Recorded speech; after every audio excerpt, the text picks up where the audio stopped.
নমস্কার বন্ধুরা, মিনু কিচেনে সবাইকে স্বাগত। আশা করছি তোমরা প্রত্যেকে অনেক ভালো আছো। আজকের এই ফুল চিংড়ি দিয়ে দারুণ স্বাদের একটা রেসিপি বানাতে চলেছি।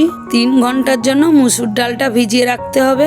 পরিমাণ মতো একটু পেঁয়াজ কুচিয়ে নিচ্ছি, পরিমাণ মতো একটু কাঁচা লঙ্কা ও ধনেপাতা কুচিয়ে নিচ্ছি। ফুল চিংড়িটা ভালো করে ধুয়ে নিয়ে পরিমাণ মতো একটু নুন হলুদ দিয়ে, সাথে একটু পরিমাণ মতো গুঁড়ো লঙ্কা দিয়ে, হাফ টেবিল চামচ আদা বাটা, হাফ টেবিল চামচ রসুন বাটা, 2 ডাবু চালের গুঁড়ি ও 1 ডাবু বেসন দিয়ে দিলাম। মুসুর ডালটাকে 3 ঘন্টা পরে পেস্ট বানিয়ে নিয়ে দিয়ে দিলাম। ঝিরিঝিরি কুচিয়ে রাখা পেঁয়াজটাকে দিয়ে দিলাম, কুচিয়ে রাখা ধনে পাতাটাও দিয়ে দিলাম, সাথে কাঁচা লঙ্কা কুচিয়ে রেখেছিলাম পরিমাণ মতো একটু দিয়ে দিলাম। তোমরা যেমন ঝাল খাবে তেমন ঝাল নিয়ে নেবে। এখানে তোমরা চাইলে ময়দাও ব্যবহার করতে পারো, কিন্তু চালের গুঁড়িটা দিলে এই রেসিপি মচমচে ভাবটা হবে এবং খেতেও ভালো লাগবে। ভালো করে মাখিয়ে নিচ্ছি। প্লিজ রেসিপিটা তোমরা সম্পূর্ণ দেখো, তা না হলে কোথাও বুঝতে অসুবিধা হবে। ভালো করে মেখে নিয়ে 10 মিনিটের জন্য ঢাকা দিয়ে রেখে দিলাম। গরম প্যানে পরিমাণ মতো একটু সর্ষের তেল দিয়ে দিলাম। এই রেসিপিটা সর্ষের তেল দিয়ে বানালে এর টেস্টটা আরও ভালো হবে।